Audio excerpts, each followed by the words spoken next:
Eu queria aqui focalizar dois assuntos.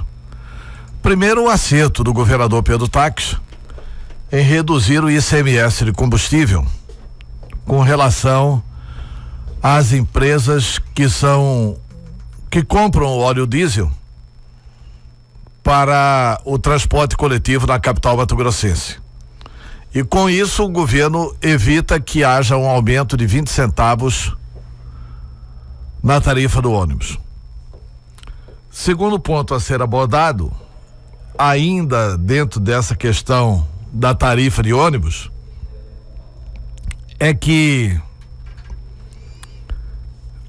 quando aconteceu aquele movimento nacional do passe livre, que os estudantes do Brasil inteiro se mobilizaram para que fosse estabelecida a tarifa zero, sem explicar de onde que viria o funcionamento e por que as empresas teriam interesse em continuar operando no transporte coletivo se não era para cobrar nada dos passageiros. É evidente que a proposta sem uma contrapartida era impossível de ser realizada, e é evidente também que, por causa daquele movimento, a Frente Nacional de Prefeitos foi convocada pelo governo federal, os prefeitos do Brasil inteiro, porque o transporte coletivo está ligado principalmente às cidades, a não ser que seja o transporte coletivo intermunicipal de passageiros, ou seja, que liga um município a outro. Esse é ligado à administração estadual. E os prefeitos foram convocados pelo governo federal e celebraram um pacto estabelecendo que nenhum dos entes federados, União, Estado e município e Distrito Federal, são esses os entes federados, iria cobrar imposto sobre aquilo que atingisse o transporte coletivo. Então a decisão do governador está também em consonância com o que foi pactuado. É preciso reconhecer, inclusive, que o governo federal, através da presidente Dilma Rousseff, vem garantindo também a não cobrança de IPI, de COFINS, de PIS, aliás, do PIS e do COFINS, na questão do transporte coletivo.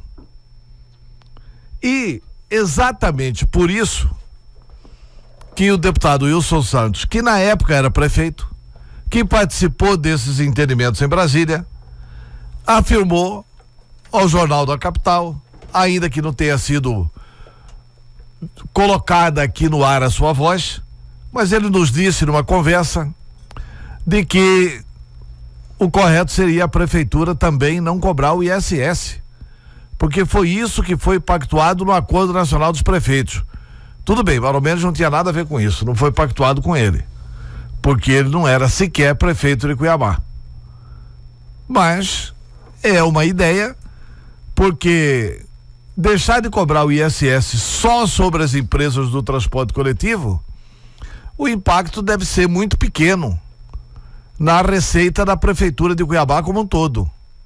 E deve ser muito grande o impacto para a população, 20 centavos a mais. Porque do jeito que está, com a decisão do governador, já baixou a passagem do transporte coletivo, mas baixou para 3,60. E na verdade não é essa a leitura correta. A leitura correta é que a passagem está aumentando de 3,10 para 3,60.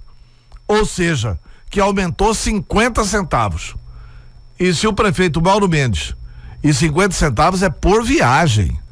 O cidadão para vir gasta 50 centavos, se tiver que só pegar o ônibus para voltar, se for só 2 viagens, R$1 por dia. Quer dizer, R$1 por dia, pelo menos R$26 por mês, que são os dias trabalhados na semana. Eu estou eliminando aqui, evidentemente, o domingo. Agora, se o prefeito Mauro Mendes determina também que não seja cobrado o ISS apenas das empresas do transporte coletivo, na minha opinião, o prefeito fará um golaço popular. um golaço no sentido de proteger o usuário do transporte coletivo de Cuiabá. Porque há uma resposta simples para que isso seja determinado. A passagem vai aumentar de 3,10 para 3,60? Vai. Isso significa que vai melhorar o transporte coletivo? Não. Quer dizer, você aumenta a passagem e não melhora o serviço. E quem paga? Fica como? Feliz da vida, né? Então, eu tenho certeza absoluta de que pelo menos não é muito largo o espaço de negociação do prefeito, mas o prefeito pode fazer o máximo, que seria abrir mão dessa receita do ISS e que aprimore a fiscalização do ISS para cobrar das outras empresas prestadoras de serviço. A outra informação é que o advogado do José Riva, esse é o outro assunto, Rodrigo Modrovski, ele dá uma entrevista hoje importante ao jornal A Gazeta e ele nega acordo para a delação do seu cliente. E diz, inclusive, que esse noticiário tem prejudicado a estratégia de defesa do seu cliente, o ex-deputado José Riva.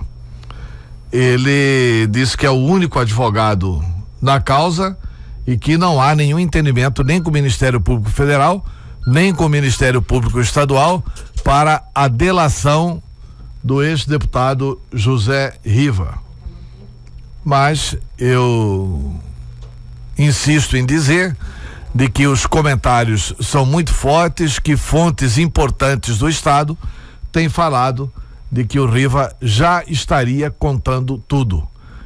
Mas também creio que não é possível o Riva ir para uma aventura dessa sem conversar com o seu advogado ou sem constituir um outro advogado especialista em delação premiada, o que não é o caso e do advogado Rodrigo Modrovski. Rodrigo Modrovski é um dos bons advogados brasileiros e eu tenho certeza absoluta de que ele não é daqueles advogados especialistas em delação premiada. Na verdade, o Rodrigo Modrovski é advogado para fazer a defesa do seu cliente. Se for para fazer a delação, o Riva terá que trocar de advogado, porque ele não é especialista nessa área. Portanto, como é uma informação oficial do único advogado que está na defesa do Riva, é bom ficar, por enquanto, com esta verdade momentânea, que o Riva não está fazendo, ainda, a delação premiada. Ponto. Até amanhã.